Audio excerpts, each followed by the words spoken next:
Muy buenas tardes, mi estimado estudiante.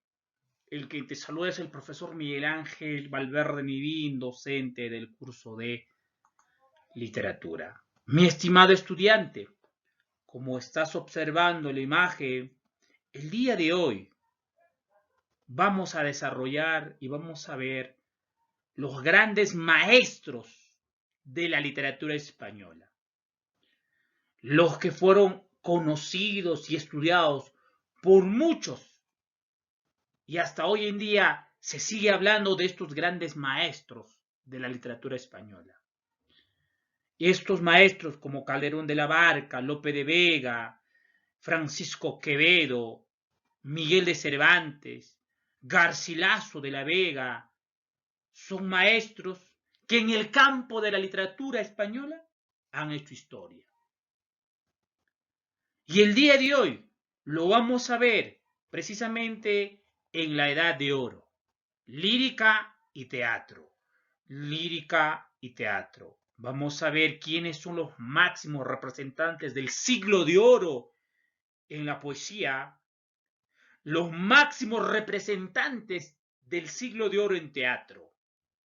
No te olvides de Félix Lope de Vega, conocido como el monstruo de la naturaleza, no por su aspecto físico, sino por ese talento, capacidad de poder producir en diferentes géneros literarios. De esta forma, iniciamos nuestra clase.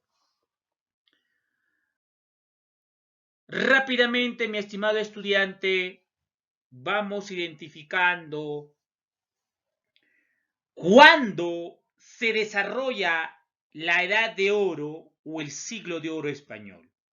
La literatura moderna que va a abarcar entre el siglo XIV hasta el siglo XVII.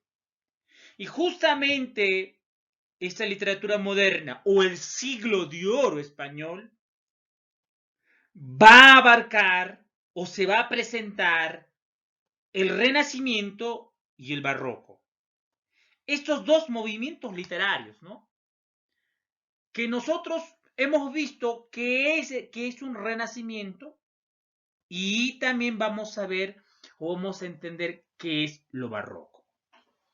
Recuerda que este periodo de renacimiento en España es un periodo de esplendor, es un periodo de apogeo.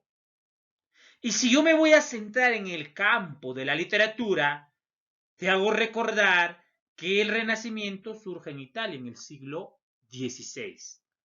Y si hablo del Renacimiento, su característica principal es el antropocentrismo, que todas las cosas giran en torno al hombre, que en las obras literarias se va a plasmar de este individuo, de este ser. Aprecia la cultura grecolatina, ¿no? Lo neoclásico, o lo clásico en este caso. Exalta la naturaleza, preferencia de tema amoroso o amoroso. Si hablo de tema amoroso, pues déjame citarte las églogas de Garcilaso de la Vega. O por ahí vamos a tener a Romeo y Julieta, ¿no? El Renacimiento. Obviamente que esto lo hemos visto en Renacimiento, pero de forma general. Por ahí vamos a ver el Lazarillo de Tormes, Orlando Furioso, otra obra renacentista. Si hablo de lo barroco, mi estimado estudiante, surgió en Francia, siglo XVII, recargamiento del lenguaje. El barroco ya es un periodo donde se va a reflejar la decadencia de España. Hablo de España, ¿no? La decadencia de España. Empleo de contrastes y oposiciones, temas sobre la realidad e irrealidad. Si hablo de barroco en el campo de la literatura, las producciones literarias son un poco confusos, difícil de entender, por el simple hecho de que hacen o utilizan de forma exagerada las figuras literarias. Representantes vamos a tener Ludovico Ariosto, Torcuato Tasso, Garcilaso de la Vega, nunca te olvides, con su obra Églogas, Luis de Camões, Os Luciadas, Francois Rabelais, Gargantúa y Pantagruel, Nicolás Maquiavelo, El Príncipe, Tomás More, Utopía, Erasmo de Rotterdam, Elogio a la Locura, Michel de Montaigne, Ensayos, y William Shakespeare. Estos son los representantes del Renacimiento europeo. Pero recuerda, nosotros cuando hablamos del siglo de oro español, nos vamos a enfocar en lo que es España. Rápidamente vamos con lo histórico. Me centro a partir de esta diapositiva en España. Edad moderna, siglo de oro español, que se desarrolla entre el siglo XVI hasta el siglo XVII. Profe, ¿qué estaba pasando en España? ¿Qué estaba pasando en España cuando se estaba dando lo que es el siglo de oro español? Uno, la colonización de América. También por ahí vamos a ver el descubrimiento de América, ¿no? En el año 1492. Publicación de la primera gramática castellana, 1492. Esta publicación de la gramática, bueno, pues se dio gracias a Antonio de Nebrija. Implantación del virreinato español en América, el Concilio de Trento, se establece la Santa Inquisición, crisis y decadencia, derrota de la Armada Invencible, ¿no? Pero recuerda, el siglo de oro se desarrolla en ese periodo de apogeo en España. Rápidamente vamos con el siglo de oro español. Definición. ¿Fue la época clásica o de apogeo? Mira, mi estimado estudiante, apogeo de la cultura española. Se considera la etapa más fecunda de las artes y las letras españolas. Se plasmó básicamente el Renacimiento en el siglo XVI y el Barroco en el siglo XVII. Vamos a tener como portada, como representante, ¿no?, del siglo de oro español, Lope de Vega, Félix Lope de Vega, en teatro, el maestro Garcilaso de la Vega, con sus églogas en poesía, y el maestro Miguel de Cervantes Saavedra, representando el género narrativo en el siglo de oro español. Rápidamente vamos viendo características del siglo de oro español. Posee dos influencias y etapas. Hemos visto cuáles son esas influencias. Tiene el Renacimiento italiano y el Barroco francés. Desarrolló los tres géneros: lírico, teatro o dramático y el narrativo.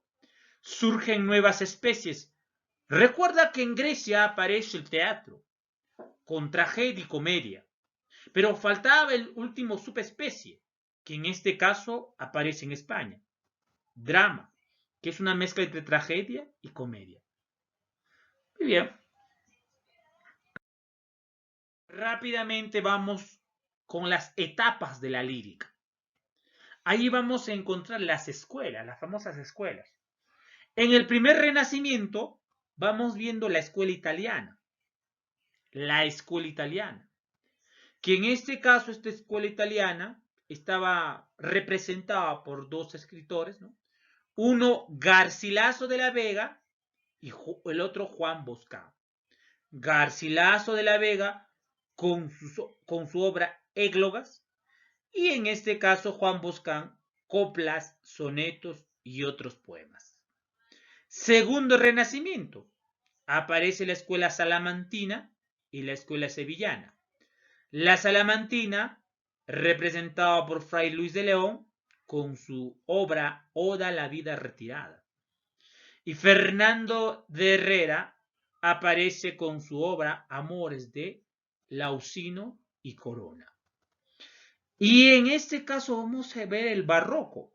En el barroco aparece dos escuelas: el conceptismo y culterana. Conceptismo, representante Francisco de Quevedo, y culterana, Luis de Góngora y Argote. Conceptista, bueno, ya hemos mencionado Quevedo con su obra El Parnaso español, Parnaso, ¿no? Poeta, y Góngora con su obra Soledades. Hay una gran diferencia entre estos dos poetas. Uno es satírico, uno escribe, en este caso Quevedo, para el pueblo popular, el otro es, su producción literaria es muy culto, muy refinado, uso exagerado, en este caso, de las figuras literarias.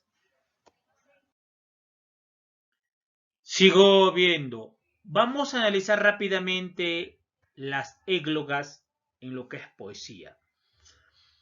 Égloga 1. Autor Garcilaso de la Vega, género lírico, especie égloga, poema pastoril, ¿no? Es un poema amoroso, pero los campesinos. Ese escenario, el campo. Tema principal, sufrimiento del amor. Amor no correspondido. Tema secundario, el desdén, la naturaleza, la muerte. Características, posee 30 estancias. Uso de endecasílabos y heptasílabos. Lenguaje culto y sencillo. Referencias mitológicas, personajes, pastores idealizados, tono melancólico, ¿no? Uso de figuras, antítesis, metáfora, epíteto, animismo, aliteración. Uso de un monólogo. Y vamos a ver un ejemplo. Ahí está, un fragmento de las églogas. El dulce lamentar, tristeza, melancolía, congoja. ¿De quiénes? De dos pastores. Salicio juntamente y nemoroso. Salicio juntamente nemoroso. He de cantar sus quejas imitando, cuyas ovejas al cantar sabroso estaban muy atentas. Al ver de que sus pastores, sus amos, ¿no? Las ovejas también, ¿no? Estaban muy atentas. Pero la tristeza también de por medio estaba. Los amores de padecer olvidadas, escuchando, tú, ¿qué ganaste obrando? Un nombre en todo el mundo y un grado sin segundo. Ahora estés atento solo y dado al ínclito gobierno del Estado albano, ahora vuelto a la otra parte, resplandeciente, armado, representando en tierra el fiero Marte. La descripción del campo, la presencia en este caso, de estos dos pastores que están sufriendo por un amor no correspondido. Mi estimado estudiante, falta en este caso lo que es el teatro. Eso es el reto para la videoconferencia del día de hoy. Cuando vamos a iniciar nuestra clase, cada estudiante, por favor, quiero que me haga un aporte de en qué consiste el teatro en el siglo de oro español. ¿Quiénes son los representantes? ¿Cuáles son las obras célebres en el teatro del siglo de oro español? Te espero, mi estimado estudiante. Cuídate.